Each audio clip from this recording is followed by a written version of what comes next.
આ સૈયદ સાહેબ જે વડોદરાની અંદર ફૈઝ સ્કૂલ છે એના આદ્ય સ્થાપક છે, પ્રણેતા છે અને આપણી બાજુમાં આતી ગામે પણ બાબા સાહેબે સ્કૂલ ચલાવી છે, સ્કૂલ શરૂ કરી છે અને ભવિષ્યની અંદર એ સંકુલ આપણને બહુ જ મોટું લાભ આપશે અને ખૂબ સારી શાળા શિક્ષણની સગવડ આપણી નજીકમાં પ્રાપ્ત થશે અને એ આપણા કલ્લાવાળા બાબા સાહેબના સગા ભાઈ છે.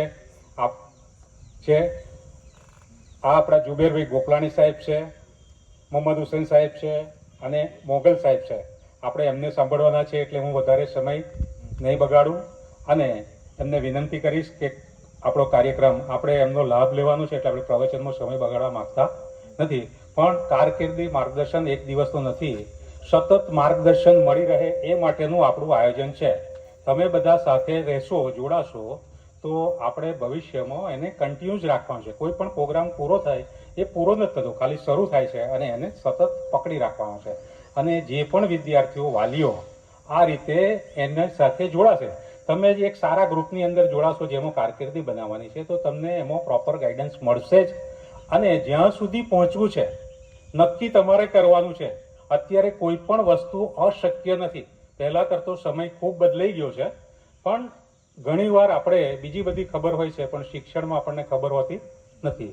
અત્યારે તો હું તો વાલીઓ કરતો વિશેષ જવાબદારી વિદ્યાર્થીઓને આપું છું કે આપણી પાસે એટલું બધું ઉપલબ્ધ છે, પણ એ સાચી દિશામાં જો પ્રાપ્ત થાય અને સાચી દિશામાં મહેનત થાય તો કશું પણ બનવું, ડૉક્ટર બનવું છે, ચાર્ટર્ડ એકાઉન્ટન્ટ બનવું છે, કંપની સેક્રેટરી બનવું છે, તો બધી જ વસ્તુ આઈએએસ ઓફિસર બનવું પણ અઘરું નથી.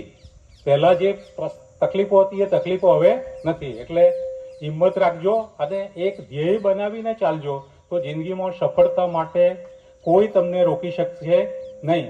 આપણે ભૂલી જાઓ, પૈસા નથી ભૂલી જાઓ, ગામડામાં રહીએ છીએ ભૂલી જાઓ, ખ્યાલ. પણ એક નિયત નક્કી કરી લો કે મારે કરવું છે તો થશે, ચોક્કસ થશે. Thanks all. Thank you. Thank you મામલતદાર સાહેબ. અને આપણે સ્વાગત પછી કરીએ, પણ અગત્યનું જેના માટે આપણે ભેગા થયા છે, આપણે આ 2-2.5 કલાકનો આપણો પ્રોગ્રામ છે, પણ આ કાર્યક્રમને આપણે એક સેકન્ડ ના વેડફીએ અને જે કન્ક્લુડ કરવા માટે ભેગા થયા છે એ દિશામાં આગળ વધીએ.